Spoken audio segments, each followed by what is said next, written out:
Okay. Okay. Okay. We're back. We're live. Man, it's been a while since we've done a live stream. So this is good. This is good to be back on a live stream here. And we're doing this early. Usually this is not normal. Usually whenever we're live, we're doing it late in the day. Or if it was free agency, we were kind of just live during the day.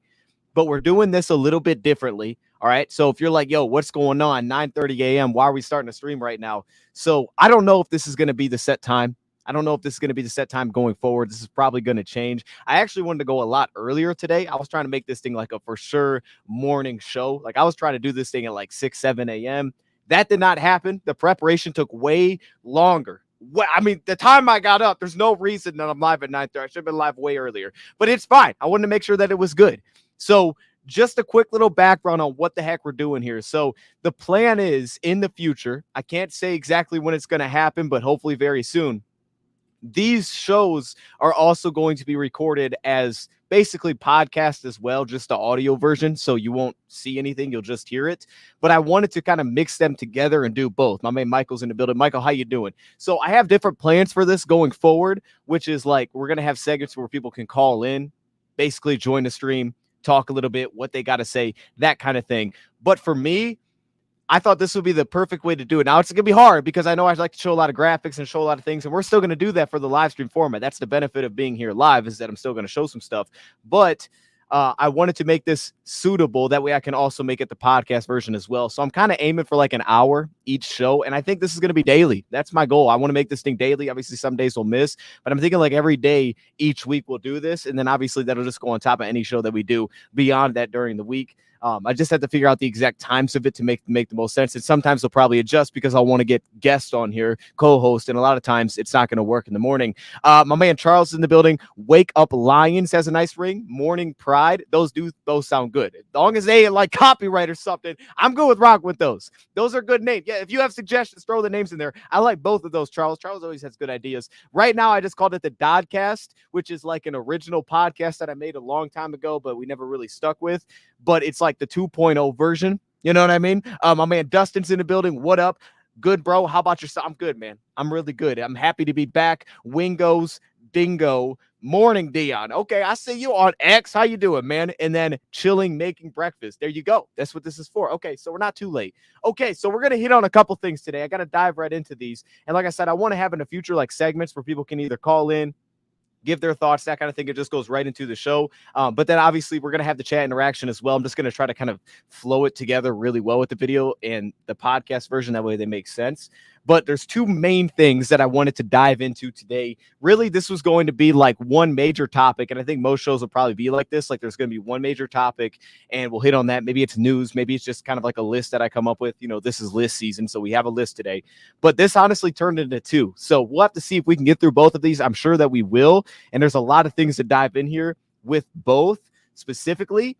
But the first thing, just a quick little news update, because I did see this AM Hunt would be sweet. That's pretty fire. That's pretty fire. I'm not going to lie. AM Hunt. I see you, Michael. All right. So the first thing I want to hit on, just a quick little news things. Okay. We also, it's like there's no news going on. So Jared Goff getting married was like news. I guess I'll bring that up. Hey, congratulations. Congratulations. We're happy that he's here long-term. Congratulations. And then also the Green Bay Packers went out and added James Turner, who was the Lions kicker. And it sounded like we were hearing really good things about him during the offseason, like in terms of OTAs during their offseason practices, about the competition between him and Michael Badgley. And then all of a sudden the Lions get Jake Bates, and now they added in James Turner. But the Packers also had interest in Jake Bates. So I just think that's kind of cool. Okay, we'll see how it works out. From everything we heard, it sounded like James Turner was doing his thing. We didn't really see the big leg statistically if you just look at him in college, but it sounded like he had a little bit of a leg based on what we read.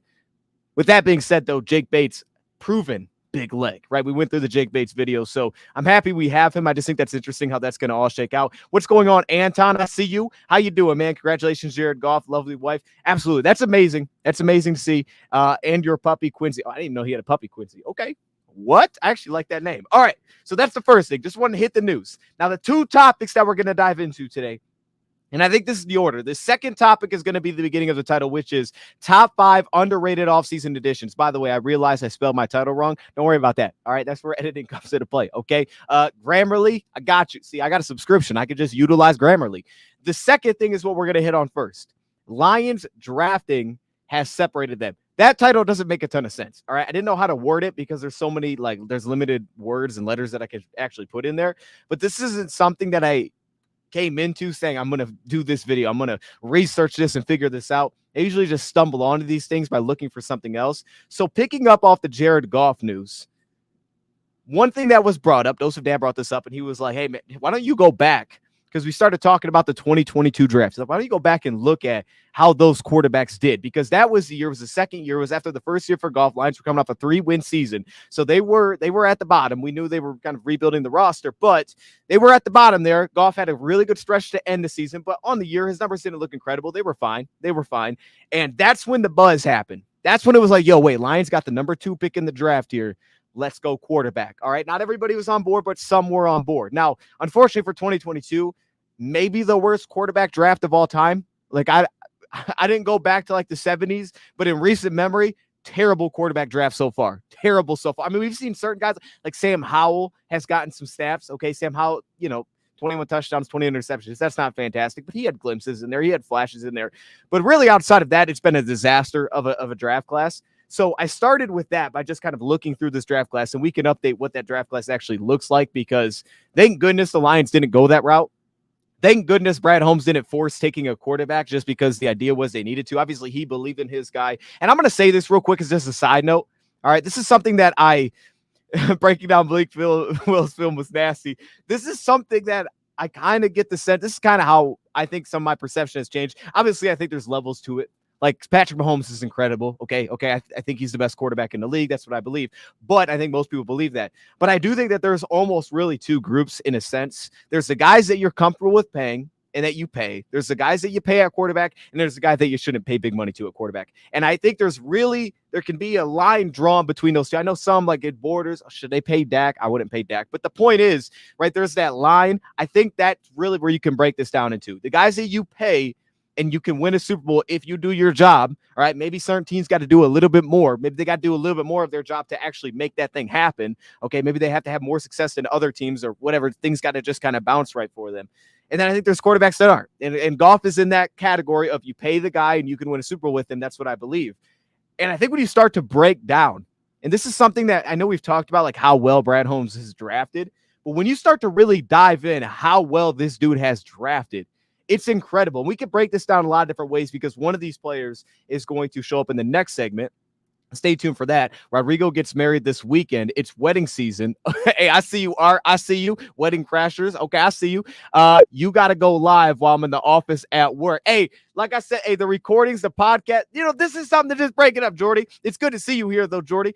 Breaking down Malik Will's film was nasty. I already read that comment. Have you done a video on Mick Robertson? No, I have not. But guess what? Michael, stay tuned. We're about to talk about him a little bit later in this video. He is to come. I don't want to spoil, but he's coming up in this video. I like to say great job to the staff members of the Lions. Let's go. That's facts. Staff is doing a great job. So let's dive into this draft aspect first and just kind of talk about what I mean by the title of how the Lions drafting has separated them. So Sports Info Solutions, shout out to SIS. They put out an article recently. Actually, I don't have the exact, when did they post this? They posted this, what was this, in May? All right, so May 17th this year, and they reviewed their 2023 draft grades. All right, they posted this in May, reviewed their 2021 draft grades 3 years later. And they wanted to see, like, okay, how accurate were they? Who actually made out the best so far from what we have? And I use this because they have a metric that it's not perfect, but it can basically, it's a way that they can look at it and say whether or not a draft pick hit. And they did that by going through each position from 2021, undrafted free agents, draft picks, and going through the value that they added through the 3 seasons in total and where that position would fall in average. Hopefully that makes sense. I'll try to make that make sense as we go through it. So that's what they did for each positional group. Then they would take the player that you drafted in 2021. So say for us, it was Penei Sewell at the top, who obviously way outplayed the average at that position from that year's draft class. They did that for every draft pick that each team had.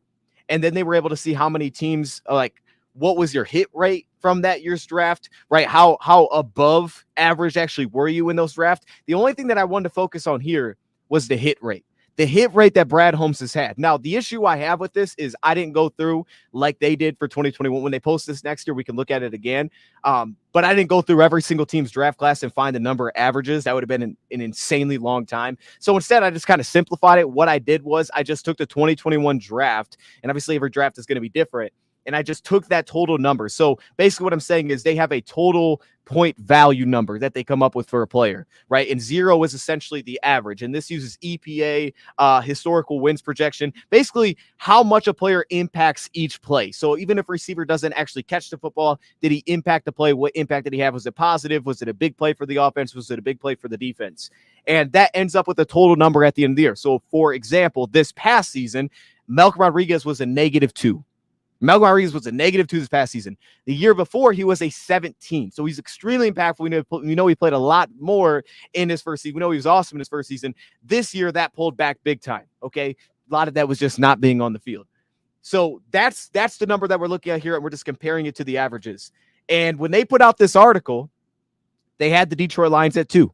Originally, they said they had the Lions with the best draft class in 2021. Actually, the craziest thing about this is that when they threw 2021's draft class into the 3 years prior, the Lions dropped down to like 10th or something. Like it pulled them back that far. That's the gap of what they did in 2021.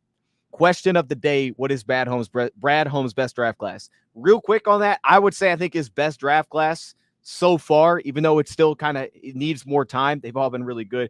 You can easily argue 2021. Chat, let us know. Throw it in the chat. What do you think is the best draft class? But I'm going to say last year's draft class with Branch, Laporta. The first 4 picks they knocked every pick seemingly out of the park. All right, just a season ago. So I'm going to say that draft class would be the best draft class, but we could dive into that a little bit more here in a second. But I think that one is going to end up being maybe the best draft class that he's had, but he's hit on a lot of them. So they say the Lions, and the Lions ended up hitting, according to these stats, right? They had to hit a certain threshold. So their total numbers. So from a season, if Malcolm Rodriguez was a 19 in his first year and a -2, that means his total number would be a 17. And then they take that position average, and then they take that number, and boom, they can compare them together. Now, this is over a 3-year span. So this is why it was difficult, because for me, I couldn't look at, a player that's only played in the NFL for 2 seasons and then compare it to a 3-year span, because now he's essentially losing a year. But also at the same time, there's kind of a natural, a lot of times there's a development, right? Year 1, he may not play a lot. Certain guys don't even play right away because of injury. Certain guys just aren't expected to play right away.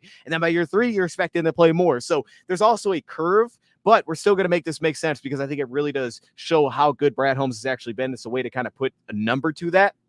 So in 2021, they say that the Lions had the second best draft class now looking back on it.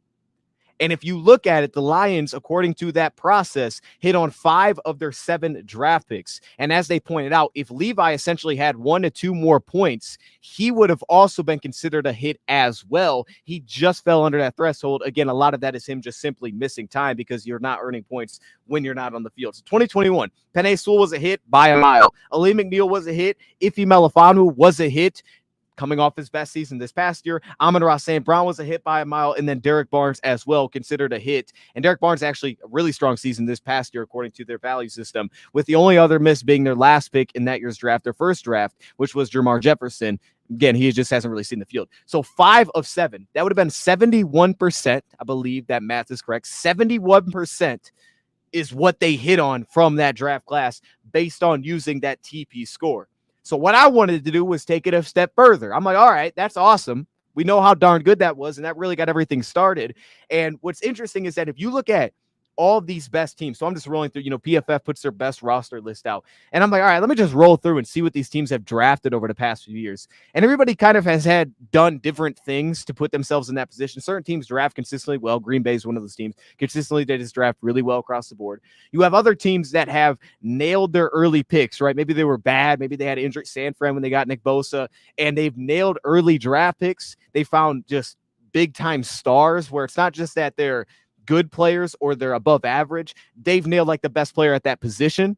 And because of that, they've re-signed those guys, and those like best players at the position have kind of changed it. Think San Fran, for example, right? They really have like 3 of the best players at their position. They drafted George Kittle. They drafted Deebo Samuel. They drafted Brandon Ayuk. 3 of the best players at their position. Their offense kind of just runs through that. Their O-line's not great, but it just runs through how great that is. They have just 3 amazing weapons, and they're not paying their quarterbacks, so they pay those guys. And they've missed on early picks too. They missed on Trey Lance, obviously. But then there's teams where you also have an aspect like Baltimore. Baltimore consistently drafts well. They draft in different ways. They took Kyle Hamilton. He was super successful. But specifically, teams like Baltimore and San Fran, where they stand out to me, and it's just a quick side note because we're going to hit on this later, is offensive line. If you look at those two teams, right, those are two teams where Baltimore, their entire offensive line has been built through the draft. Their entire starting five, from what we're expecting, Voorhees to step in at left guard this season, their entire offensive line, they've drafted. You look at a team, who was the other team I just brought up? I don't remember who the other team I just brought up was. The point is, San Fran. San Fran has also done this for the most part, built through the draft, and they've done it with day 2, day 3 picks, right? Not top picks in the draft consistently. It's been the later picks that have stepped in and become starters for them, and now they're projected starters going forward. Again, they're not elite there. This year they added Dominique Pooney out of Kansas, so maybe he'll start at some point. But that's where they've been able to have success. And I think it really comes down to 3 things. So back to the point that I made earlier about, kind of the quarterback position, it's almost like either you have a guy or you don't, and that's why these guys get paid. And then it's up to you to do the rest. And certain guys have already proven that. And I think Goff's one of those guys that's proven that, like, yeah, you can do it. You just now have to do the rest. Obviously, how much he was getting paid, his cap hit last season, he proved that you could take him there, that he could take us there, and then obviously we could have won that football game. I've kind of broke it down to like 3 things that your team needs to do. Number 1, they have to be able to draft the rest of the roster. If you can't draft the rest of the roster, that's a problem, right? If you can't draft the rest of the roster, you're going to have a problem regardless of the quarterbacks you get. Perfect example, we saw it as Lions fans, it was Stafford. You fell into the number 1 pick, so you draft Matthew Stafford. You're not really doing something special when you have the number 1 pick. You're just taking the top quarterback. That's fine. But then you have to be able to draft around that. If you can't draft around that number 1 pick, a lot of times those guys are going to be that dude. They can. Baker Mayfield, right? Even now in Tampa, it's working there now. But you have to be able to then continue to support that player. So that's the first thing. Second thing is, can you have consistency from top down, ownership, GM, coaching staff? You're going to have changes, but consistency for the most part. If that thing is continuing to just kind of flip over and over and over, then you're going to have problems as well. And then I would say the third thing is then meshing your scheme. We're specifically talking about a quarterback to the offense. Tua Tagovailoa, to me, is the best example of that with Miami. You mesh him with that offense. It's a perfect scheme fit. They have the perfect weapons. That's not a great team across the board. You look at that team across the board, they have hit on electric weapons that fit this scheme perfectly. A-Chain last season, or Atchin, that's not right. Devon Atchin, I know that ain't right, okay? I'm going to say A-Chain. I think I messed that up, though. All right, you'll know who I'm talking about, though, out of A&M. And then, obviously, they've hit on the electric receivers out wide as well. So they fit that thing perfectly to the scheme, and we've seen them have some success. And if you don't have that, we've seen teams like the LA Chargers where the coaching staff questionable. Now, all of a sudden, things kind of fall off. Last couple of years were not good, and now you have a new coach coming in. They'll see if they can fix those things. So on to the Lions specifically here. So we hit on 2021. It was a great draft. Well, let's move on to 2022 because my guy Illini just says 2022 will be the worst Holmes draft class except Hutch, which was a layup pick. And yes, thank goodness that fell in our lap. That was amazing. Thank goodness. Last 5 years have been crazy. It has been. This journey has been insane. And actually, we were talking about it yesterday. But if you go like before the champ, you would have to go back to the championship years to arguably find a season that was better than what the Lions did last year. Like, as a whole, I would say in the Super Bowl era, this was the Lions' best season ever. Like, we all kind of witnessed that, right? I mean, that's fair to say. This was the best Lions season in the Super Bowl era, which is incredible. It's insane, but it's pretty darn awesome that we got to watch that, and hopefully it builds, because if it does, we're going to be a problem. We're going to talk about these D-line rankings that PFF put out as well, because I think that, it fits well with the DJ Reader video that we did recently, but also just kind of add on to that point. So if you go to that 2022 draft, and here's where the issue came into play. So what I did is I took that average number. So say, for example, it was saying, okay, if you're a running back, you would have to have 30 points to hit average over the 3 seasons. That would be the average from that 2021 draft class. So what I did is I said, okay, because I'm losing a year, I just took a third of the year out. So instead of 30, let's make it 20. Let's count 2 years there. The issue with that is, number one, again, every draft class is different, so it's not going to be consistent. But the other issue with that is that you're also losing kind of a growth year. So certain guys like Jameson, if they don't really play year one, you're losing almost an entire season where he could have built up that number. So, for example, Jameson Williams, who technically is a miss according to these number standards if you use that 2021 draft class and you cut it in half, because it would have taken an 8.4, but he was given I believe it was a 6 this past season. The issue is that if he would have had essentially the exact same score, even if a little bit lower the year before, Jameson Williams would have been considered a hit. So it's just that you don't have those things there. But even doing that, that's fine. We'll leave that into play. the Lions would have hit on 3 draft picks already in 2022. 3 draft picks. Aiden Hutchinson, JMO would have been just under. Josh Paschal, he's another good example of a guy that's missed a lot of time, so he kind of falls under. Kirby Joseph, already a hit. James Mitchell was 3 points shy, which again, if James Mitchell, what he's done recently, like, we'll continue to get to that. Let me get to that in a sec because he was 3 points short. Malcolm Rodriguez would be considered, I think Malcolm would also be considered a hit if I'm correct here. Let me double check here. No, Malcolm actually would be just under. And then James Houston, who also would be short. James Houston, because he didn't play this past season. James Houston's grade or total points added in his first season, if he would have done the exact same thing the next season, he would have been considered a hit. And then Chase Lucas, we didn't really see play.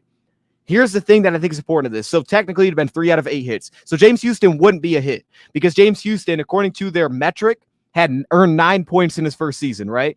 The second season, I don't think he earned any points the second season. It might not. In total, he's earned 9, but almost all of the points came in his first season, not in the second year. And for that position to be considered a hit, because it depends, are you calling him a linebacker? Are you calling him a defensive end? Either way, he would have been short for both categories. Defensive end, he would have had to be at 11.4. And for linebacker, he would have had to be at 15.4. But if you would have just done the same thing each season, he would have easily hit both of those positions, both of those marks. It's just the fact that he wasn't on the field, and you can't earn points when you're not on the field. There's nothing there. So that's why he's not a hit, essentially. And again, that's where losing the year kind of hurts you. That's where it kind of throws you off because, if he had an incredible season next season, all of a sudden maybe he can still be considered a hit. But I think what's important to this is why I say that is because if you look at that 2021 draft class that we love, right? So it's an excellent draft class and they love it as well. Those 2021 picks across the board were not hits immediately. They were not all considered hits immediately. Even just St. Brown was the second half of the season where he broke out. Before that, it wasn't like he was that dude. And then the second half of the season came around and he was that dude going back to the offensive scheme as well. Give that credit. Penei Sewell had to play left tackle at the beginning of his career. He probably still would have been a hit. Ife Melifonwu was playing cornerback. Okay. So Derek Barnes wouldn't have been considered a hit. What we see, if you go back to that 2021 class, basically every single draft pick has improved most recently, has had their best season most recently according to their total value. Ali McNeil's best season last year. Derek Barnes, best season last year. Ife Melifonwu, best season last year. Penei Sewell, best season last year. Amon-Ra St. Brown, best season last year. I think that's important because it also speaks to not just what the Lions are drafting and it's like, hey, we're hit on it immediately. The guy steps in and plays because that's unrealistic once you get really past day 1. But a lot of times, some maybe round 2, it's unrealistic that you're going to get like immediately he's that dude, he's a starter, he's replacing somebody. So it is about where does that growth go? Like you're drafting for that. And we see a perfect example of that this year. Giovanni Manu. You go back to last season. They drafted Broderick Martin. Like these are guys that they draft with the intention, even Josh Paschal because of the injury. You understand that the guy's not going to take over immediately. But this goes back to the video that we did about Khalif Raymond. If you haven't seen that, go check it out. It's worth it. I think it's worth it. It's long, but it's worth it. They're all long. But it goes back to that video in the sense that the Lions are leaving that door open. So they're allowing guys. Jameson Williams has a role to step in this year that he did not necessarily have his first season. So even when he came back, it was like, all right, we're kind of loaded here, right? We had Josh Reynolds. We had DJ Chark. It's like, what is this guy? How is he going to fit in here? That's not the case anymore for Jameson Williams, right? The door is wide open. So the Lions are not only leaving that door wide open, but now we're also seeing that most guys by their final season or most recent season are actually playing at their best.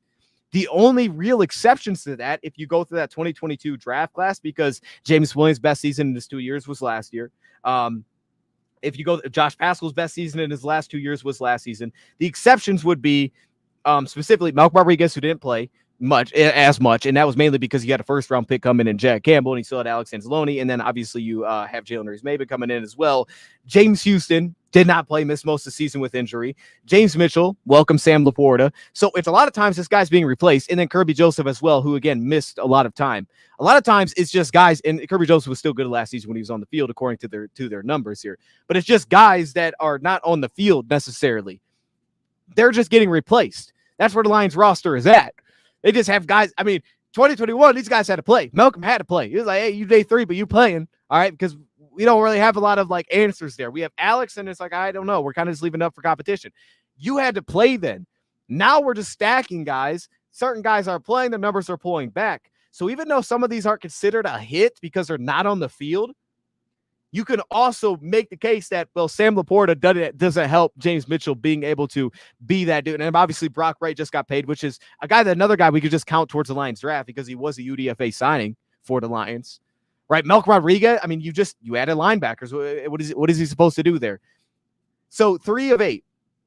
Now let's move on to the most recent draft. And this is where I think things are crazy because, again, I did split it into 1/3 to be fair, but it's their first season. I would bet that for most players, if I took their third season and said, okay, let's use SIS, let's use their total value number, let's look at their third season, and we'll just use a 1-year sample size and see if it's better than that average. Most players will be better in the third year. Most players will be better in the third year than they would in that first year. All right, I would make that case because they've been on the field. Certain guys, again, injuries as well. If we look at that 2023 draft class, look at this 2023 draft class. Jahmyr Gibbs already would be considered a hit. He would already be considered a hit his first season. Now, it's a first-round pick. Jack Campbell would already be considered a hit by the points added, by the points earned in one season. Sam Laporta would already be considered a hit by 23 points.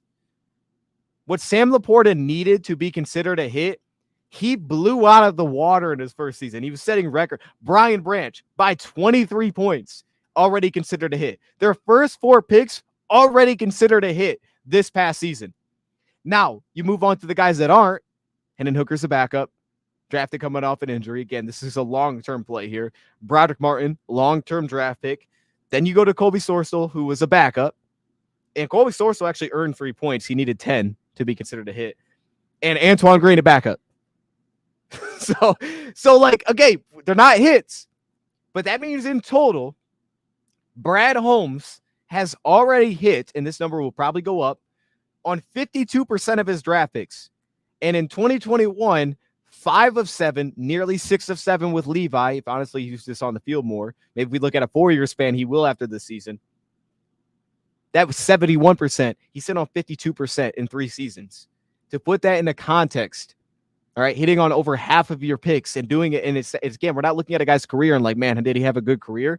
We're looking at guys that are first and second year play. Yeah, Antoine Green. And Antoine Green was here for 1 year. So it's really not even fair to him because it's kind of like the Jameson thing in a sense where Jameson, he couldn't really break the roster because, I mean, Jameson Williams was injured. Antoine Green was a rookie. Like, you didn't have for Antoine Green in 3 years. Could he crack the roster and actually get some snaps? Absolutely.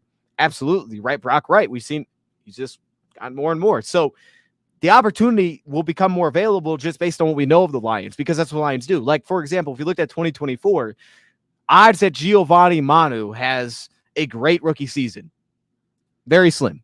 Probably not going to do much. Probably won't see the field much. Hopefully that's the case. Hopefully we're healthy and he doesn't see the field much. But the vision isn't what is he going to be year 1, it's what is he going to be year 3. It's what is he going to be year 2, more specifically, when the Lions 1-year deals are no longer here, specifically Kevin Zeitler. Like, can he just step into that role? There's long-term plays there. So to put this into context, 52%. The Jets had the most hits, according to SIS in 2021, of their entire draft class. The most in the draft that season was 6. The Lions had 5, nearly 6, and out of 7 picks, and the Jets came in at 60% hit rate. The Lions are 52% over 3 seasons. 52% over 3 seasons, and we're cutting their years short here. We essentially have guys that can't hit this number because they're not on the field. It is insane. I think this was a good way to kind of put a number or just like give perspective to the idea that Brad Holmes drafts really well.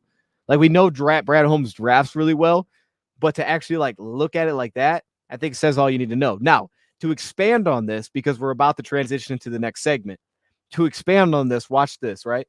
So the Lions with Giovanni Manu in the 4th round. We're going to talk about this guy, trade a future 3rd. It's the thing that I hit on with San Fran and Baltimore. This is actually arguably a proven strategy that makes a lot of sense. If you're looking for an immediate starter, don't wait till round 4. That's not going to help you. But we know the Lions try not to draft needs, right? They're trying to do it through free agency, as someone said in the chat there. But looking at it historically, I found an article that looked at 2005 to 2014. So it was a 10-year span. Now, the issue that you have with that is that it's been a while, so the game has changed. But if we just look at a 10-year sample size, this was a quote from the article about drafting offensive linemen essentially later in the draft. There's a pretty high success rate later in comparison to other positions. In that 10-year span, they found, and these were guys that were starting in over half of their games, they found that in round 4, 24% of offensive linemen drafted would start in over half of their games. In round 5 and 6, 16% would start in over half their games. And I know that number doesn't sound crazy, but you're talking about becoming a starter out of round 5 and 6 or round 4. And the Lions, if you look at the way that they've drafted the last few seasons, I won't count Obina as he was a UDFA. Colby Sorstel, Giovanni Manu, Christian Mahogany, they essentially, really in a lot of ways, just kind of need one of these guys to hit. The Lions have thrown picks at that. They've thrown picks it's outside of last season. See if they can hit, if that can work out for them. Other teams, like I said, that do that if you look at their roster, they're made up of guys like that. Baltimore, Patrick McCarry, he wasn't even a draft pick. San Francisco, they've built a lot of their starting offensive line, though it's not great, through the later picks in the draft. And there's actually like data to point to that's actually a very smart thing to do. Take offensive linemen later in the draft, not to be an immediate starter, not to be great, but for a guy that down the road could become a starter. That's the time to take those swings. And the Lions have put a lot of swings into that spot. So just kind of a little thing that I thought was worth mentioning there when we think about what they've done. We've seen it work. And as I said, like Baltimore is consistently good. San Fran is consistently good. They've hit on special players, right, that have just like, oh, they're the best in their position. All the weapons offensively for San Fran. Baltimore defensively, they've hit at some of the, Kyle Hamilton's arguably the best player at his position. They Justin Madubuike, like they have a couple guys like that, but they've also done that on the offensive line. They found value elsewhere. And I think a lot of these teams that even like, okay, let's do this. This is where I think, and I wasn't going to go completely into this to kind of wrap this up, but I just throwing it out there because I think what I said has some legitimacy to it. If you just look at some of these teams that are the best teams in the league, recently that have some of the best records, the best rosters according to PFF, they haven't drafted that well recently. Like they've objectively drafted pretty poorly. Now, sometimes they just don't have the draft picks to do it. But some of these teams just have not drafted well. Like if we look at San Fran recently, again, they don't have the great draft assets, right? We saw this with LA. Last year, their best draft pick was probably Ronnie Bell. The year before, they hit Brock Purdy. That was the huge one. And then they went Burford on the offensive line around 4. It was going back to 2021 where they had some real hits. Hufunga late in the draft. Like they fit late picks. But some of these teams haven't really hit in the draft recently. So I just think that's something that's kind of worth pointing out is that in a way, the Lions being able to not only get that jump of like, hey, you get multiple first-round picks, but you already have your quarterback. Like a lot of times you're getting multiple first-round picks and you don't have your quarterback. Lions got that while also having their quarterback and trusting that and focusing more on building the team rather than chasing a quarterback, which if they would have done in 2022, they would have probably missed on every single pick because essentially every single pick that they made, every single quarterback taken has been a miss in 2022. It's been an absolute disaster. And staying away from that, they not only got the jump on early draft picks and getting their stars early, and hopefully that's Jamison Williams. We know that's Aiden Hutchinson. We know that's Penei Sewell. But also they've hit like some of these other teams in the mid to late, and they've been able to round their roster so quickly. So I think when I say that, like, the Lions are kind of ahead of schedule in a sense that they're doing this so quickly, it shouldn't happen. There's truth to that because it's not like the Lions necessarily went from as soon as like we've seen teams like Cincinnati, right? It was like, okay, you get the new head coach and then you get Joe Burrow and immediately as soon as he's healthy, they're a playoff team. The Lions didn't have that. Jared Goff was here. Same head coach was here. They were not immediately a playoff team. They were a 3-win team. But they've taken off because of what they've added everything. It hasn't been a splash quarterback edition, hasn't been a different coach. It's been just the way they built the team around that. And it's not just like they're drafting all premium positions. They've just built it around it so darn well and so consistently and so fast these guys are hitting. As I said, their first 4 draft picks in 2022 are literally, or not, is that 2023, right? 2023 are already hits. They're already studs. They're some of our best players. I don't know. I just think that's pretty awesome. They rated the 5th best team in the season by ESPN. We'll take that. I'll take that. I don't listen to ESPN like that. You know what I'm saying? But I'll take it. Okay, real quick before we transition into this next section. Hey, this is gonna be fun. I'm excited because these are certain guys that we haven't talked about a ton. So I think you guys are gonna like this. Mahogany and Sorstel are gonna be our future guards, and I'm keeping my eye on Sorstel at tackle. I'm still kind of like leaving that open because I think that he can add a lot of value this year. We know that they cross-trained there, had some snaps last season. Him doing that in college, I know that the idea was moving to guard. But I think there's possible. It's very open for him to step in and actually play right tackle for us. There's open. I mean, Dan Skipper's our backup tackle. Outside of that, it's like Connor Galvin. There's an opportunity there. And if you have guys if you view Manu as a guard, we know Mahogany's a guard. There's a role to be earned to be a swing tack, to be a backup tackle for Sourcewell. I'm not saying it will happen, but the opportunity is right there. And now he's going in year 2. He's already done it. That's what I'm keeping my eye on for him, because if he can earn that, he's going to be good. What about Nite Mutai? Isn't he the guard over Sourcewell? Well, Nite Mutai is here. Yes. We were specifically just talking about draft picks. I wouldn't put Mutai over Sourcewell. I wouldn't do that. I think just based on what he's done so far. But again, that's where I think Sourcewell, to your point, you add more guard depth. That's where it's like, hey, find some flexibility, because Mutai's not going to play tackle, I don't think. Find some flexibility there, and that's Colby Sourcewell's kind of in, especially for a long-term fit here or elsewhere. So as we kind of flip over, I was referring to the Jets being rated number 5. Oh, okay. Jets rated. Oh, they rated number 5 on their roster? Or you said best team this season? Hey, people like the Jets. People like the Jets. Game day lives during season. Wish Joseph Dash would come on more. Hey, it would be great. But he gave me the idea to talk about the golf thing. So, just a quick celebration of him getting married, but also that the Lions, what they did, and not necessarily at the quarterback position, forcing a quarterback draft and kind of sticking to what they've done. They've taken advantage of having the extra early picks, and they've knocked out the park. Like, if the Lions would have taken a quarterback over taking Hutchinson, oh my goodness. How far we'd be set back is crazy. I don't want to rub through. If we just ran, Kenny Pickett, right? No longer the guy in Pittsburgh. No longer the guy. That was the first quarterback taken. Matt Corral didn't play in the NFL really at all, right? The guy's in the UFL now. Sam Howell's probably had the most success. If you just go, Malik Willis, backup for Tennessee, was awful when he stepped in there. Kenny Pickett, they've won with him, but they were arguably much better in a 3-game sample size that Mason Rudolph was on the field. And when they got to the playoffs, right, they went 7-7 and 10-7. I think that's how they finished that season. So it was a disaster. That whole thing has been a disaster. And even a guy that I liked at that time, Carson Strong, didn't even get drafted. So NFL teams were right on that draft. Okay. As we move into this next one, which is the top 5 underrated offseason additions, these are the guys that I don't think I've talked about enough. Maybe I haven't seen enough talk about, but I want to give them some attention because I think they can add a lot of value. And I'll talk about how each one I think can add value. Sam Howell I liked watching Sam. Now, statistically, he was pretty awful. He was basically Jameis Winston, just throwing the ball less, seemingly. But his supporting cast was awful. I like Sam Howell, though. I'm actually shocked still looking back at how late Sam Howell actually went in that year's draft. Remember, me and Brad really liked Sam Howell. Brad really likes Sam Howell a lot. So PFF ranks the Detroit Lions defensive line number 4 this upcoming season. Number 4. This is what they say. For a while, the Lions had Aiden Hutchinson and not much else along the defensive line. Now, they will deploy DJ Reader and improved Aleem McNeil, along with Marcus Davenport with his latest prove-it deal. This is unquestionably the best group the Lions have had around Hutchinson, who himself racked up 101 quarterback pressures last season on his way to a 91.2 PFF pass rush grade. I believe total pressures, according to PFF, he had the second most in the NFL, just behind Nick Bosa by 1. Now, he had more pass rush snaps by 1 behind Nick Bosa. So, Aiden Hutchinson's pretty good. Glad we got him. Okay, let's move on to this next thing, though, because this is what I think we're going to have clips here. So for anybody that's just listening, we're going to have clips here. But I think I can really just kind of talk through these and really where I think they're going to fit in. So let's dive into it.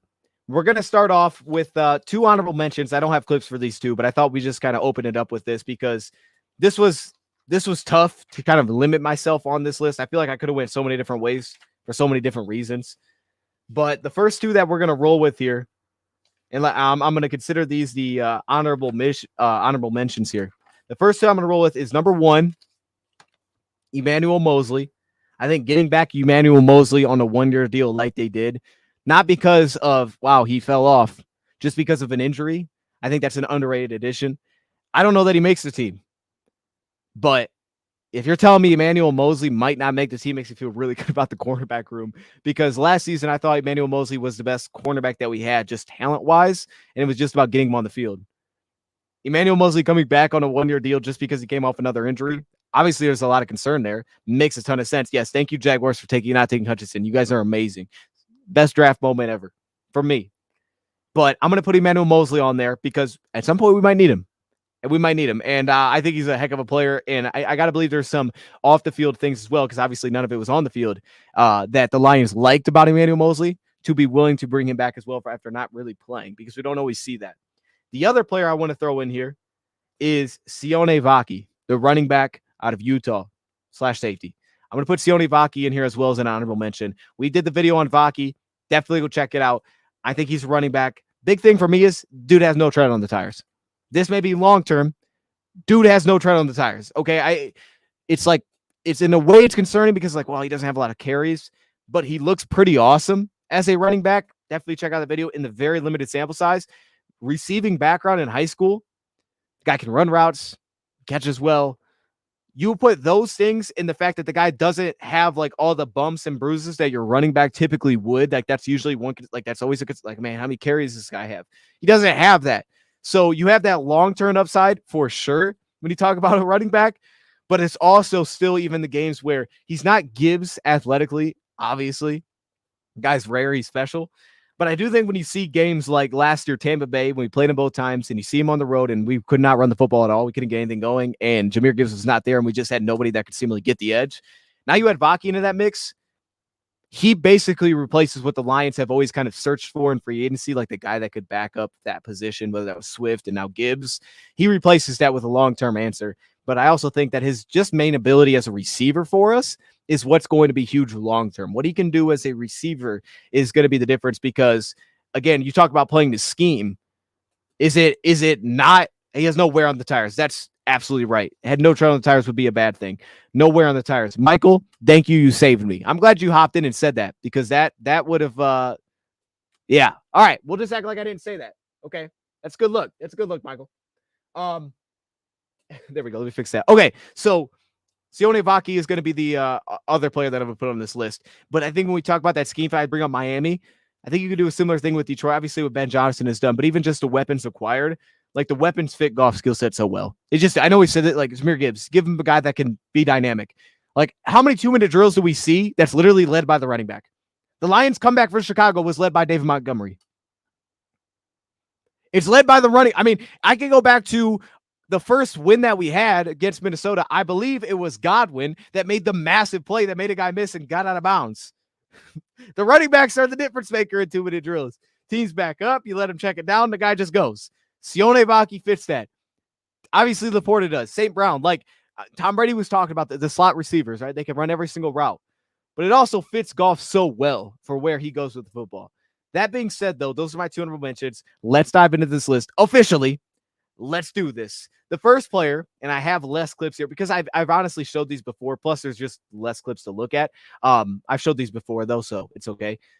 The first player that I have coming in at number 5 on the most underrated offseason additions or underappreciated, however you want to word this is fine. Underrated offseason additions. Number 5, you guys see it.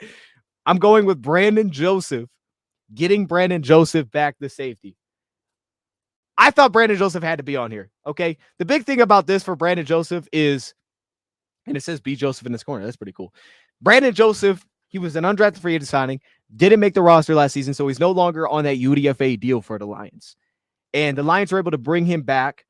He is now getting first-team reps with some of the injuries that they had. Charles is not mad at this. Okay, I got you with the first ones. Hey, okay, I'll take that. Brandon Joseph had an excellent preseason. We just haven't really seen him in a regular season. Talk about opportunity being there. Opportunity is there. It's absolutely, I mean, Kirby Joseph, obviously, he's had some things that he's had to recover from, but Brian Branch, flexibility to play safety. This player, Brandon Joseph, has an opportunity to step in and be a real depth piece for the Lions. Obviously, special teams as well. But the way it's not even the role. It's just what he did in the preseason. What he did in the 3 games, the way that he played, 1 reception, 3 targets, -1 yard, had an interception. It's the fluidity in coverage. It's the versatility in coverage. It's the ability to play as that post player and the vision. And we showed the plays against the Panthers where he's patient and he just steps in front of pass lanes. He sees the progressions. He has the vision that you want of a deep safety. He carries range because of that, even though he's not athletically gifted necessarily in terms of burst and explosiveness downhill. It's the eyes, it's the patience, it's the balance and off-man coverage. And then it's also the willingness to run support where he's a very reliable tackler in the open field. He's very quick downhill to get to the football. So for me, I'm going to put Brandon Joseph in here at number 5. as I touched on, the opportunity is absolutely there for him to, be a huge part of this offense or defense, especially if any kind of injuries pop up. But Brandon Joseph just played too darn well. And there's a reason Lions bring guys. They don't just bring guys back. I understand he didn't get big money, but to have him cut, keep him around in the practice squad, he still was there. Brandon Joseph had to be on this list. And again, some of that is opportunity. Okay, let's move on now to number 4. This is the last addition to this list. Some of these I knew. Gilmore was all over that route. Okay, I see you, Charles. I got you. I got you. I'm not even mad at I'm not mad at the love. The cornerback room is just loaded. All right. It's just loaded. It's loaded. It's really good. I put Mosley on here already. Maybe I should have put Gilmore instead. I apologize. Let's do this. Number 4, late addition. This is my last addition to the list, but I don't know how I could leave this guy off of here. We don't even need to spend a lot of time talking about who I have at number 4. But we need to spend some time talking about this player because he signed a 2-year deal with the Lions this offseason. This is his second stint with this coaching staff, and that is going to be Jalen Reeves-Maybin.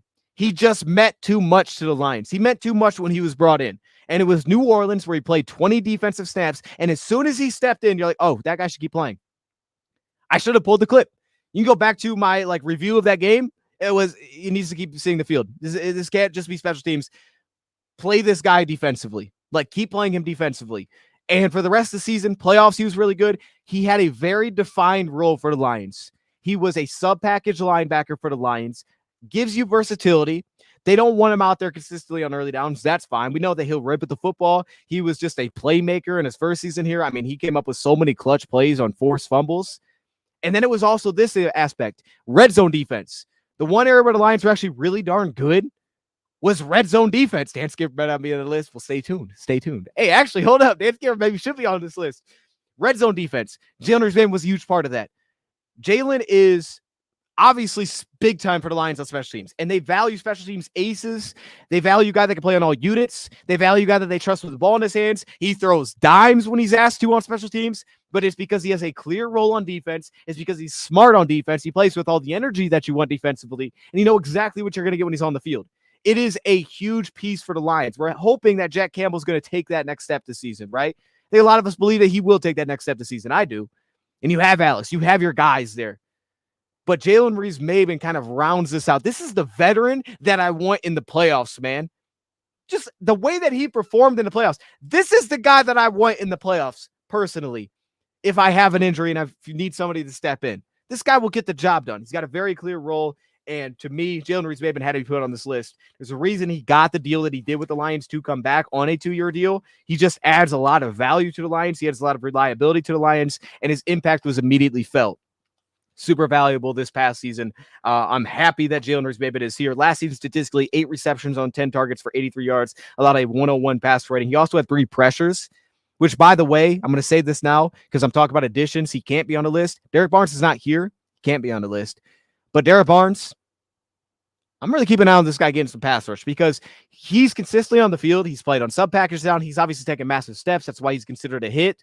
But as a pass rusher, you saw some real glimpses, especially in the playoffs. If he starts to kind of put that together, it's going to be hard to get that guy off the field. It's going to be really hard to get that guy off the. I know James Houston's here, Matthew Betts.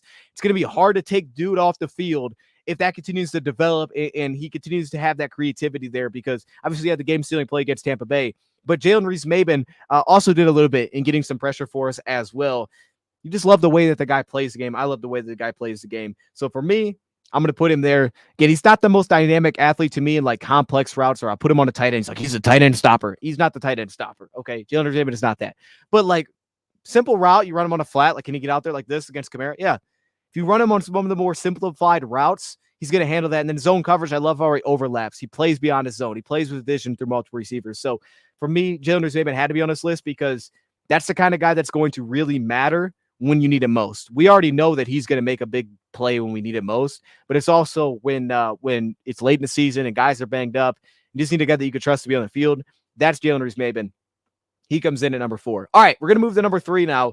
This is going to shake things up, and we haven't talked about this player enough, so I think this is a great chance. Dallas missed sack, hurt my feelings. All right, Drago, look, you didn't need to bring that up. You didn't need to do that, but I see you. Okay, I didn't need to see that today. To be honest, everything was going good. You bring that up. All right. Drago, we're focused on the good today, okay? But no, let's mix this up a little bit because this is picking up from what I just left off saying. And I'm planning to have a full video coming soon. You guys know how we do.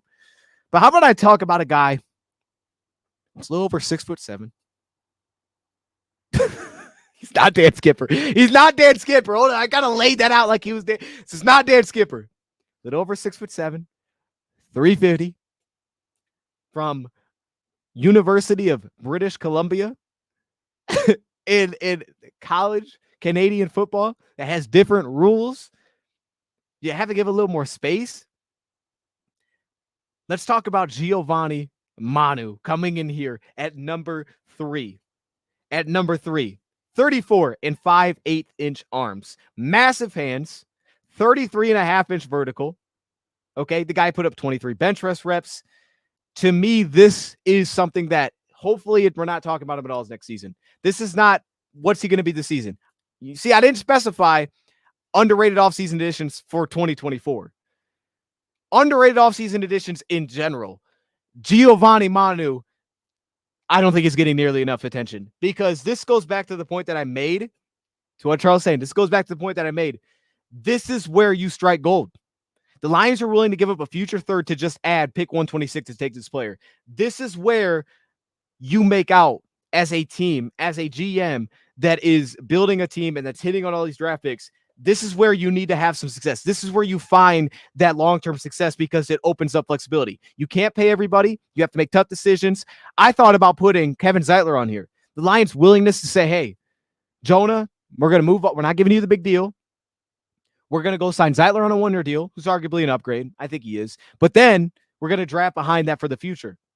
The Lions' willingness to not just give money out because they like the guy, but maybe they don't love him, or maybe he hasn't consistently improved. They were willing to not do that and just do it just because. Like, oh, man, people like the offensive line, so let's just pay it. I thought they would. They didn't.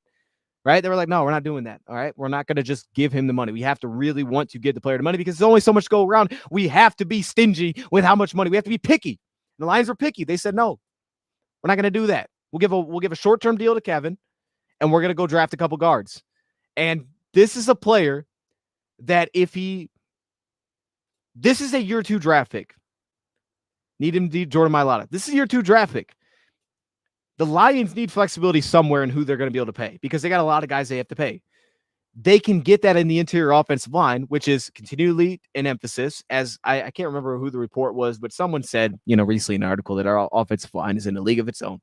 And that's fair. There's a lot of unproven players, but we continue to add to it. We know how valuable offensive line is.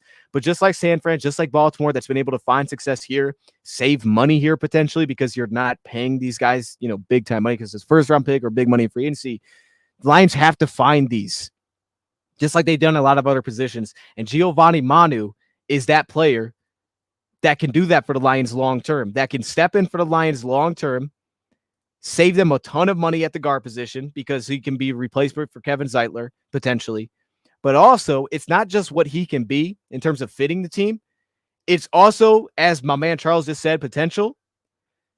Oh my goodness. Now, the Lions said it, right? We're starting basically from the ground up. Like they say, unlearning certain habits. Certain companies require this. I read about this last week. Certain companies require that you have to unlearn certain habits. They force you to start at the bottom and work your way back up and learn it again. No matter how much experience you have, certain companies hire you and they force you to do that, to learn their way of doing it, right? To learn their way of the technique and the process. It sounds like that's what they're doing with Giovanni Manu.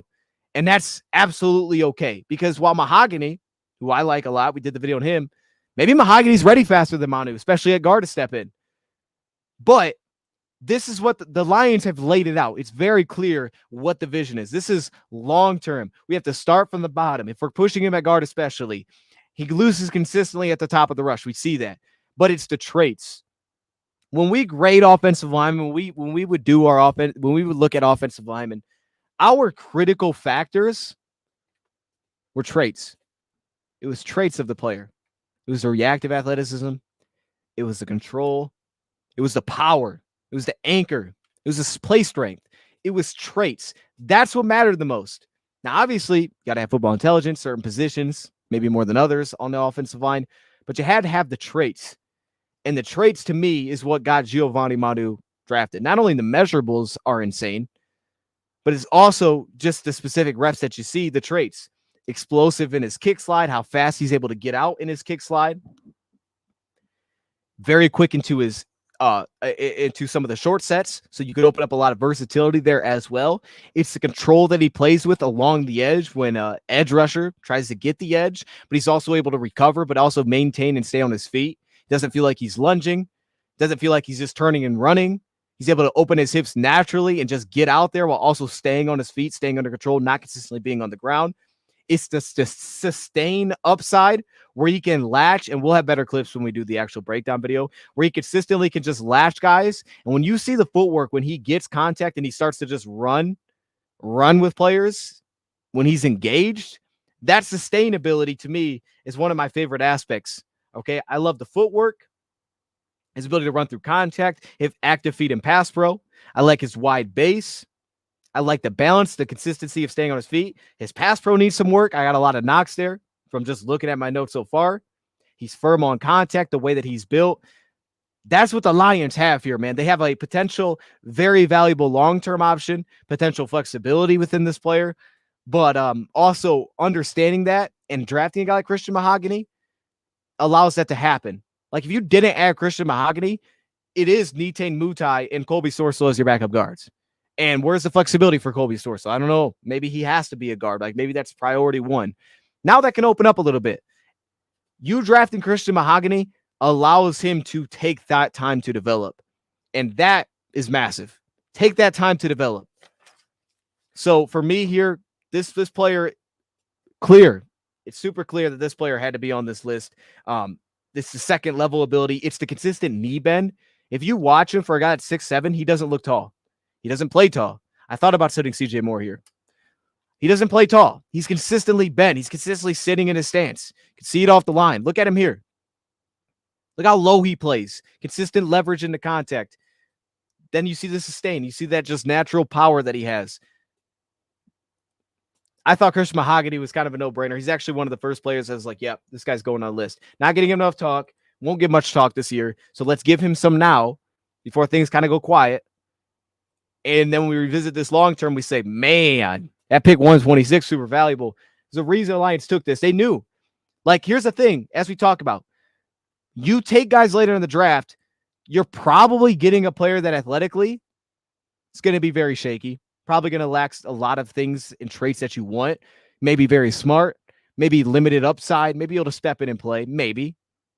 But you're going to lack a lot of those things that you want for a upper echelon tier, potentially. Lions said, no, forget that. We're getting a guy that can have that upper echelon tier. Like he can get there athletically. He has the traits to get there. He also plays with the football intelligence and pass pro to get there. It's just going to take time to get him there. And in the meantime, we're going to draft another guard and we're going to go sign a guard to play. We are making it very clear that that doesn't have to be your role year one. So he comes in at number 3. All right. Moving on to number 1.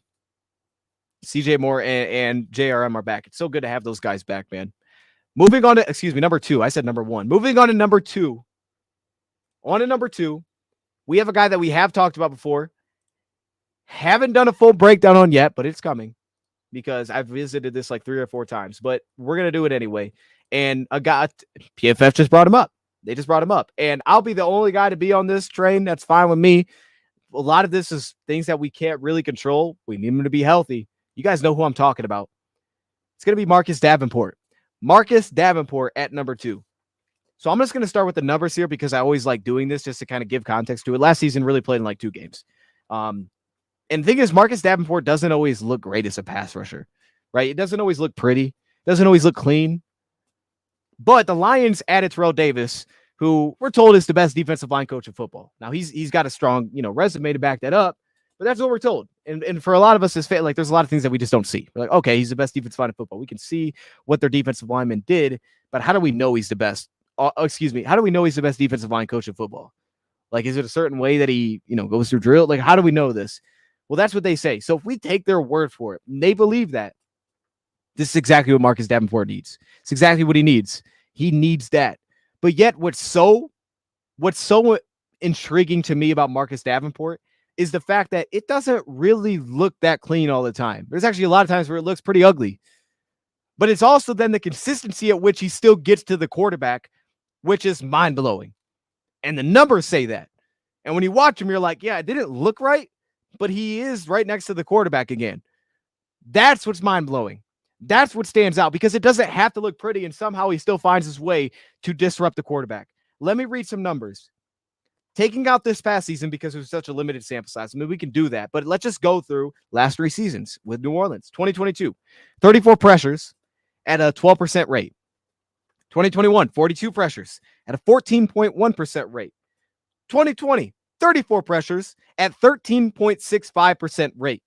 He needs to be healthy. He needs to be on the field. He's not going to be an all-down player from what it looks like. He's obviously versatile, right?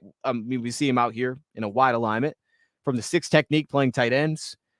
Also, a lot of times like this, lining up his right defensive end, so he's working against your left tackle, which is good because Hutchinson usually works the opposite.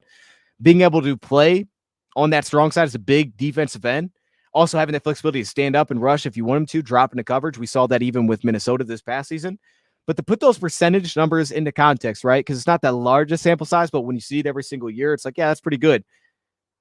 Let's give that some context. Danielle Hunter. A lot of people wanted Danielle Hunter this offseason. Danielle Hunter last season had 80 pressures. Largest sample size. At a 13% pass rush win rate. I shouldn't say pass rush win rate. 13% pressure rate. Meaning his pass rush snaps versus the pressures that he had. 13% of the time he was getting a pressure. Marcus Davenport, 2022, 12%, 2021, 14%, 2020, 13.65.5%. 2 of those 3 years, it was higher than Danielle Hunter. Also, I know I brought this up many times, higher numbers, higher rates than Jonathan Greenard. It's not a big deal with the Minnesota Vikings after coming off a great season in terms of sacks. So while he's not always putting out the bulky numbers as a whole because he's not on the field enough, he does consistently get production when he is on the field. That's the thing that I always have to start with here. I feel like when you talk about a player like this, okay, we just need to see him on the field. That's clear. We need to see him on the field. But the results are there. We can point to the results. And when I watched him, obviously the arm length, 33 5/8 inch arms, 33 and a half vertical. He's 6'5", 264. Dude ran a 4.58 40. You talk about the backside. He was freakish in that sense coming out of the draft. The versatility that he plays along the front. He has freakish core strength. Okay, and you'll see it just the way that he kind of jolts offensive linemen. He can deal with quick sets by offensive linemen. In a play like this, you'll see some of that ankle strength in the lower body where it doesn't always look pretty, but he has that very sudden sidestep right into contact, like right before contact, quick, sudden sidestep that he utilizes. He's able to stay on his feet. You see real contact balance as a pass rusher. He has an effective club move around the edge. Watch him here on the left guard. And you see that, boom, sudden. Right? There's the hands as well. They're not always pretty. There's times where guys will get in his chest off the line of scrimmage. I didn't show every play in here, and they'll shut it down. That'll be for the main breakdown. That'll be sort of the full breakdown. He covers good ground off the line of scrimmage. He has a very, very quick first step in terms of reactive timing off the line of scrimmage. It's very consistent. He reads the ball. Now, sometimes it's not always fluid. Sometimes forward isn't always fluid. It's a little bit clunky. Sometimes his strides don't always actually stride out because the offensive tackle gets out. They get out and they're set, and then he doesn't want to try to press that edge. So all of a sudden you lose some of that agility. So now all of a sudden he gets to a spot where he starts to shorten his strides. He doesn't have some of the flexion when he's bending the edge. That's super natural, right? He is a forceful, brutish type of player. I think that's the right word, right? Where he wants to play through guys like this on the stunt. That's how he plays. And that's what the Lions have looked for opposite of Hutchinson over and over and over. This guy has familiarity. If they had any questions about him, they probably wouldn't have signed him. They had real concerns about this player. Lions probably wouldn't have signed him because they know him well. Here's some of that flexibility here. You see the quickness up the field. There's times where on the backside, it's like, okay, reacting to the offensive line movement, maybe not great, right? Maybe a little bit delayed, but he's super explosive out of his stance.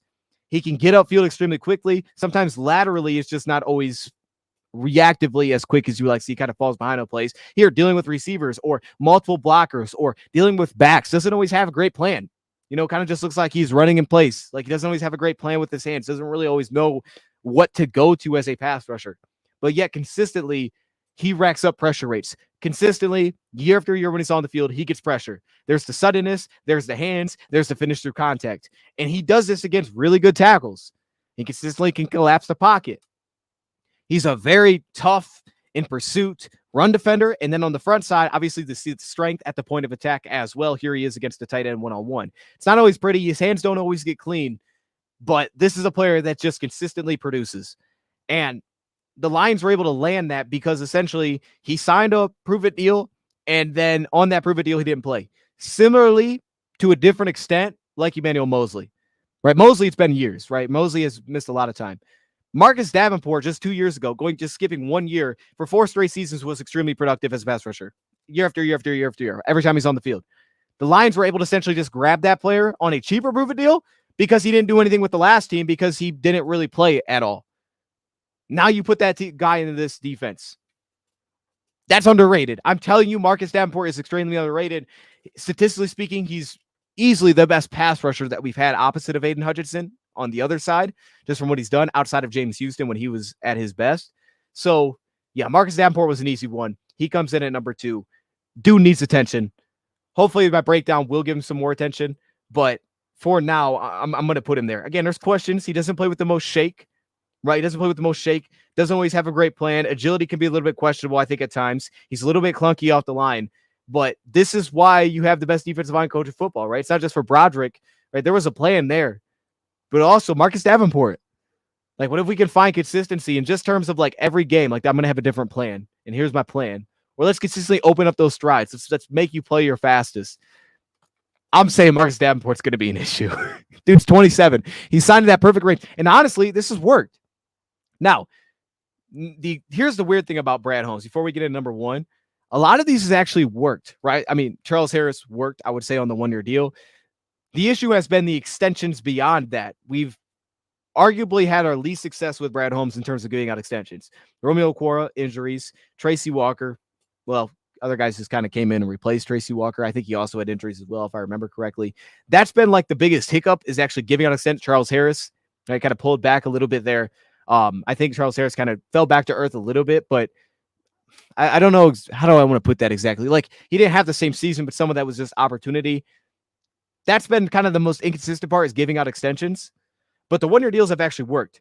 Starting a little earlier for a SoCal viewer. I like it. And hopefully earlier going forward. How you doing? I'd rather put my faith in Houston. I don't know yet. Put your faith in Houston. I have no issue with that. But Marcus Davenport has done it year after year after year after year. He just needs to be on the field. There is, to me, no question about, is he going to produce? If he's out there, he's going to produce. I don't have any questions about that. There's nothing for me to point to, even this past season, which wasn't amazing in the 2 games, but it wasn't bad. There's nothing for me to point to for me to believe like he won't produce. It's more so the aspect of he needs to just be on the field. And obviously it's not always consistent because the technique and things like that aren't the most polished, but you know that he's going to produce when he's out there. You give him a large enough sample size, the guy's going to rack up pressure rates. And now he's doing it as essentially like if you go through the percentages, those pressure rates are outstanding. Another one to put in context, Max Crosby last season was at 14.3%. That 14.3% pressure rate on his pass rush snaps. Again, Marcus Davenport was 12%, 14%, and 13.5% in 2022, 2021, and 2020. That was Max Crosby. Now, he's not on the Nick Bosa, Aiden Hutchinson level, and that's fine. He's the number 2. I'll say this, and this is bold. We're here, though. We're here on the DODcast 2.0 first episode, so I'm just going to say it anyway. This could end up being the best number 2 edge rusher in football next season. If he's healthy, he could be the best number 2 pass rusher in football next season. He's got everything around him to do it. Who is the best free agent wide receiver pickup for Holmes behind Reynolds? You like Benson, Perriman, or TW? I know you're talking about. I can't think of dude's name. Yeah, I don't know who you're. Okay, you said best free agent. Well, Benson was a trade. Perriman was. I say Khalif Raymond. Khalif Raymond's been money.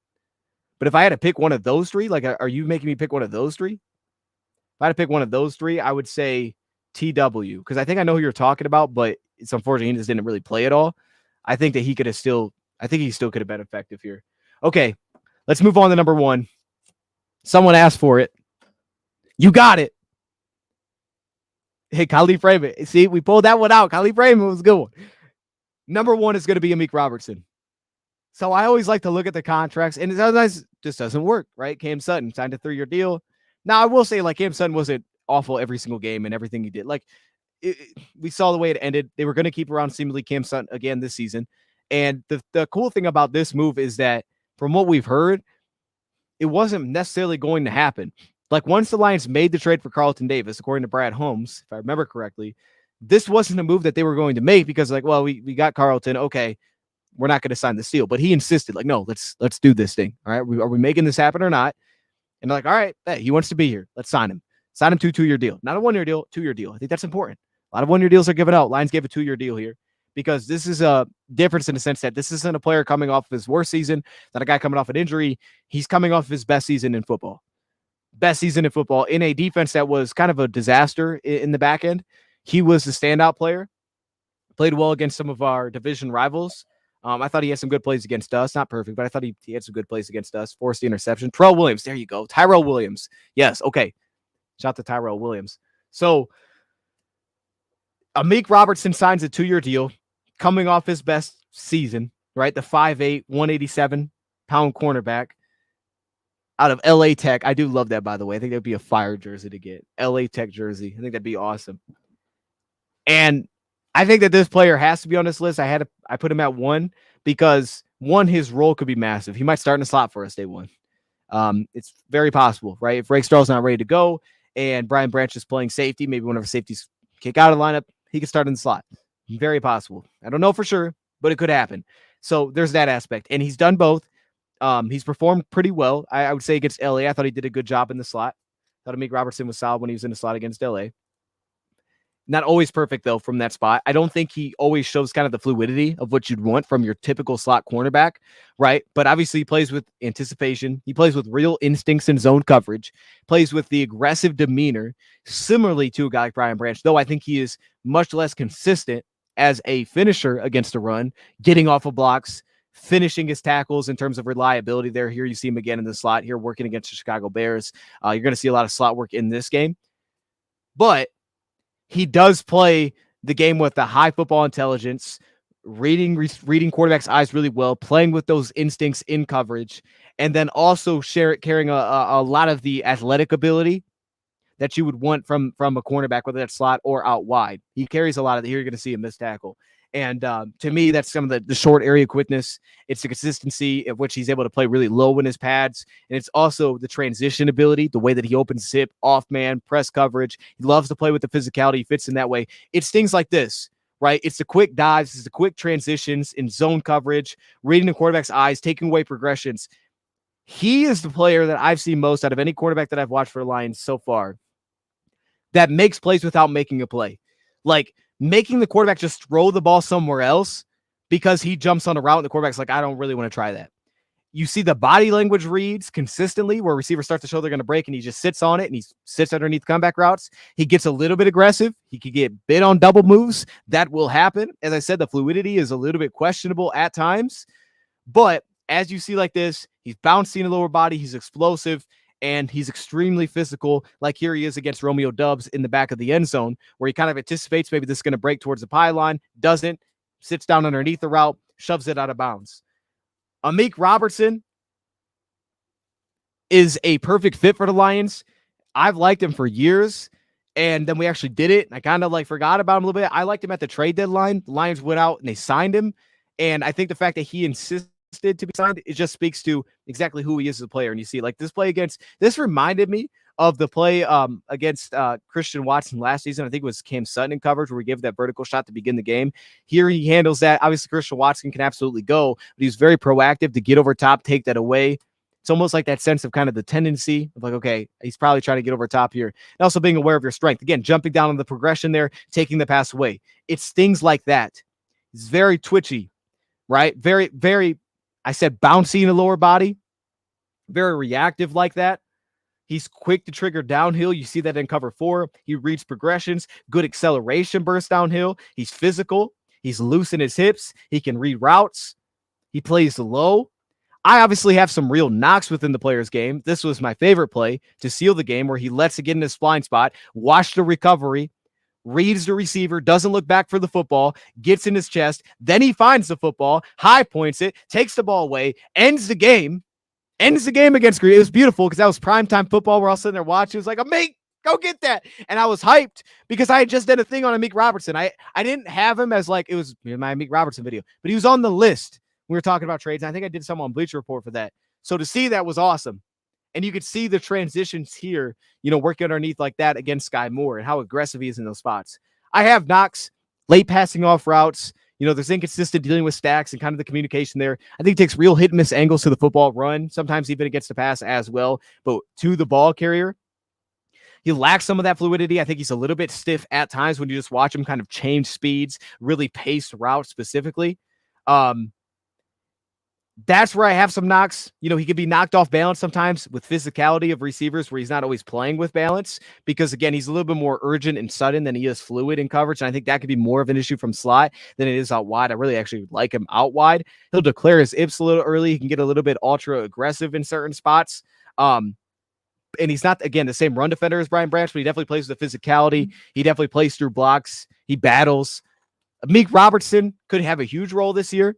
But again, it goes beyond this year, right? It goes beyond just what is he going to be. Here you can see kind of a little bit limited there, stopping with the route, right? Dealing with that curl. Once he kind of fell behind, he was trying to accelerate with it, not as fluid, kind of transitioning on a play like that. This is beyond this year, though. Here you're going to see him open his hips. It's also what it could be long-term because this could be a player that gives Lions real stability in a room with flexibility. And we've seen the Lions not really worried about going after you have to fit a certain mold. You have to be this size. Outside of Carlton Davis, he changes up the cornerback room. But they're okay with going a little undersized at cornerback. They're fine with doing things like that. They just want certain guys to hit certain traits. And Meek Robertson will take the football away. We know that he'll take the football away. He's coming off his best season. The physicality's there, and he wanted to be here. I think that he was built for this team in terms of the way that he plays the game. He just wasn't here. He was stuck in the wrong place. He was dude, get this guy to Detroit.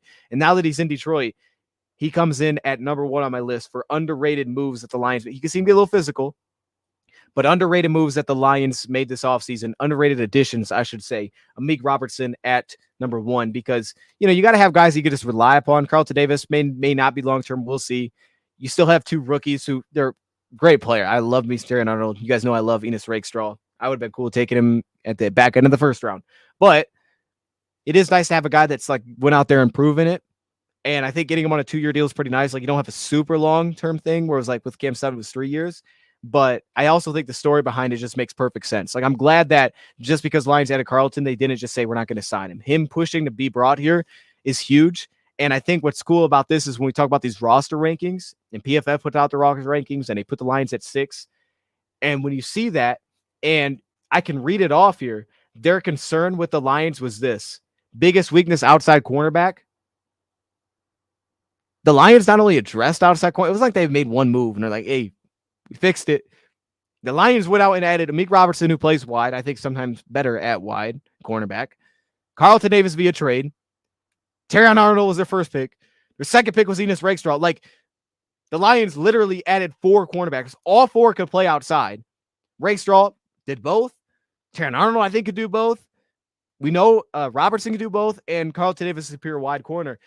You added 4. Their biggest concern, you added 4. And it's not they're concerned about the defensive line. They just ranked it 4 in the league. They just ranked it number 4. So here's the real wrap up to this. And it's kind of the reason that I started with what I started with here when we talked about kind of the roster is we started about the draft is I could be wrong, but I think just looking at other teams' drafts over the past few seasons, and again, certain guys just haven't had the large enough sample size. I think very quickly the Lions are going to become the best roster in the NFL, and they're going to just run away with it. It's not going to be close.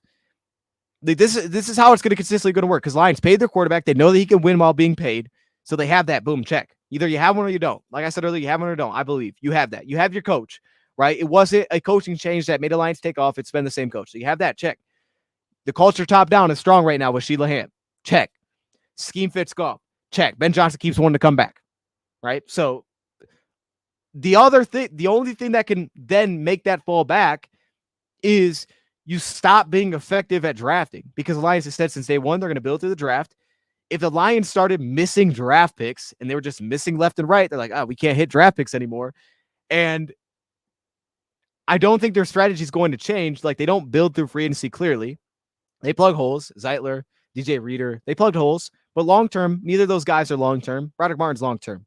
That's the vision. Manu's long-term. That's the vision. That's why they drafted him, right? The 2 guys drafted for long-terms. They plug Meek Robertson. Long-term is Rakestraw and Terrion Arnold. So they continue to follow that process. The only way this would fall is if you couldn't draft. And unfortunately, certain teams never hit draft picks. Like Miami had 4 picks one year, and they didn't have a lot of picks. They picked late. They missed every draft pick. It's only 4. They missed them all. The Lions aren't missing. They're just drafting really well for you. The sample size we have so far is they're really darn good at drafting.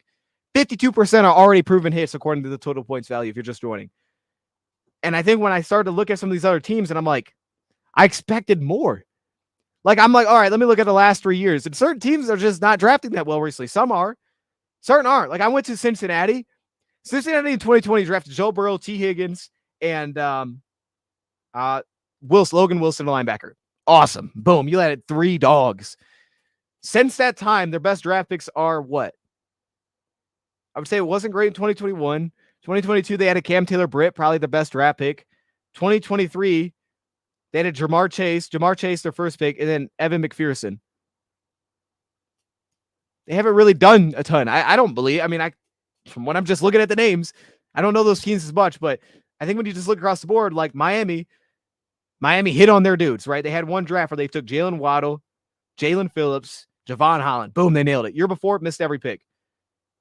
2022 missed every pick. 2023, Devon Achane. Probably the best draft pick. And outside of that, really defensively, they're built through free agent cornerbacks.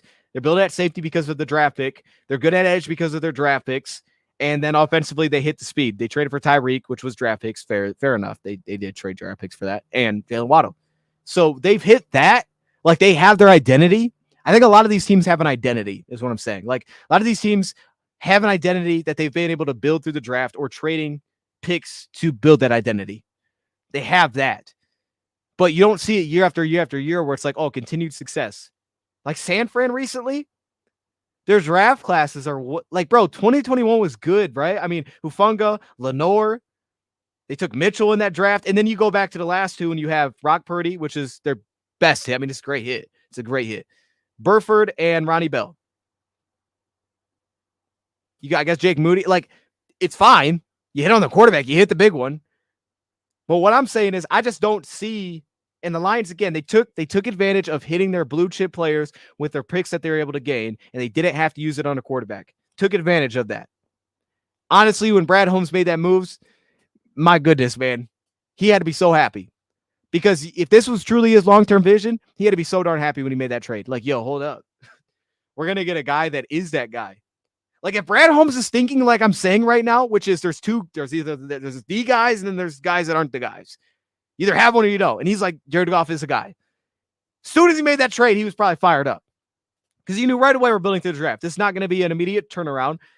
Year 1 is rough. It's different than a lot of teams where usually it's the quarterback that takes off. They had a star piece. They had a quarterback. They had the coach. Boom, they take off. And then it kind of goes like, okay, now what are we doing? Now what are we doing? It doesn't continue to grow because the drafts don't continue to get better and better, or they don't continue to be really good. And they're not just continuing to replenish. Now you're just paying these guys. He has continued to replenish over and over through the draft through these last 3 seasons. And I believe it's only on the way up because, like, a lot of the guys that I named, like, they're just not getting snaps. That's why they're not considered hits. I don't know. I mean, I could be wrong. Like, look, man, certain teams draft well. Like Kansas City drafts really well. As good as Patrick Mahomes is, they have their identity in their scheme and Andy Reid. They usually have speed. Kansas City drafts really well every year. They usually walk away with good players. Nick Bolton, Creed Humphrey, and Noah Gray, Trey Smith was one of their drafts. Nailed that. One of the best drafts. I think that was 2021. One of the best drafts. Actually, they were rated the best draft according to SIS in 2021. So they did the same thing. But since that time, I mean, they've drafted a lot of good since that time. George Karlaftis, Leo Chenal, Watson at cornerback was a 7th-round pick. Pacheco was a 7th-round pick. They hit on a 4th-round pick. Joshua Williams, their cornerback. I'm missing one because I can't read what I wrote there. I'm just going to be completely honest with you, but it was one of their high picks. And then last year, it was Rashee Rice. It was Chamari Connor, the cornerback out of Virginia Tech. They draft really well. They're not going anywhere. They just draft really well.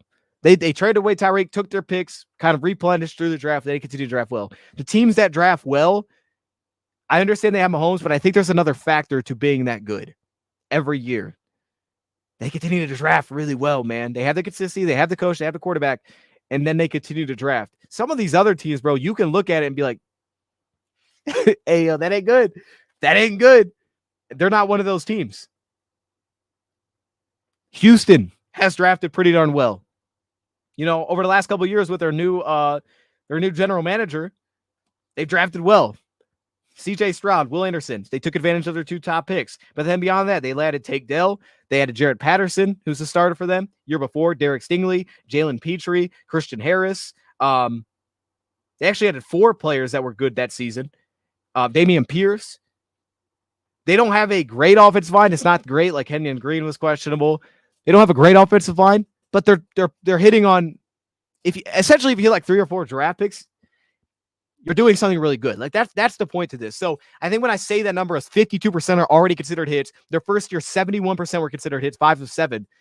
When you think about that, and I'm naming off these draft picks, a really strong draft is you hit on 3 guys. 4 is incredible. 4 is incredible. Really strong draft. You hit on 3. 4 is incredible. And you can see the teams that are doing that. So I don't know, man. Like KC Lions do excellent self-scouting. Absolutely. Whatever. Hey, my man, Last Second Sports in the building. How you doing, man? Man, I've been seeing the Brandon Ayuk situation. I'm not going to say I'm keeping an eye on it, but I'm keeping an eye on it. No, I'm playing. Seriously, no, I am keeping an eye on it because it's real interesting. I think I saw your video. What was it, yesterday? Yesterday. Hey, I appreciate you joining. Mahomes too. They moved for him when everyone else had a second grade on him. Well, that's pretty good. But that was John Dorsey though. See, we're pulling back a little bit now. That was John Dorsey. I was just going recent drafts, but you're right. You're right. John Dorsey was with the Lions. Anyway, I think we hit on everything we need to hit here. If you're just joining, man, I think you should absolutely go back, watch this back. We dive into the whole draft breakdown kind of deal. And to what my title says, that even though it doesn't make any sense, like proper grammar is missing, I did put it in there. So I'm going to probably have to change that.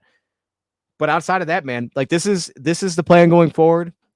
Morning shows. You guys gave me some good ideas. I have to go back to the comment section just to kind of see what you guys put, but there were some good ones. So we may change it. Right now it's just called the DODcast again, running it back to that. But morning shows into podcasts. So if you can't watch live, you can watch these listen to them as a podcast. That's the vision going forward. But if you're watching live, you're obviously going to get to see some clips and graphics that you won't get to see if you're just listening. But that being said, I'm trying to make everything focused to where you can still make it make sense by just listening. How's JMO looking? Everything sounds amazing. Everything sounds amazing. That being said, though, a lot of things sound good with James Turner, and he's no longer here. But everything does sound great, and the opportunity is there. The opportunity is there to take off. It's just, will he do it? I think he will. Obviously, I'm probably a little biased to that, but the opportunity is there, and everything has really sounded good. It's all sounded really good with Jameson Williams. Back in the day, Lions were horrible drafters, and they were a bad team. They had the quarterback. They had inconsistent coaching. That's the problem. Check 1. Boom. You're 1 for 2 now. But even if you like certain coaching, you like Jim Schwartz, were you drafting well, though? Like, you just hit the quarterback, that's fine, but that's not enough. You got to draft well around that. I don't know. Are you building through free agency, though? See? The best Englisher on the planet. It's not true, but I'll take that. Hey, man, we're going to get out of here. We're going about an hour and a half. I don't know if this is going to be how long these are consistently. We kind of rolled over a little bit. I do plan on having call-in segments, as I touched on, going forward. So, yeah, every morning, man. 9:30 a.m. was today. We may do that again tomorrow. That may just be our time, 9:30 a.m. If that works, I may put a poll up. Check the community tab. I may put a poll up on the time that you guys want to see us go live, because I'm definitely down with going early. It's just this one took a little bit longer to prep for.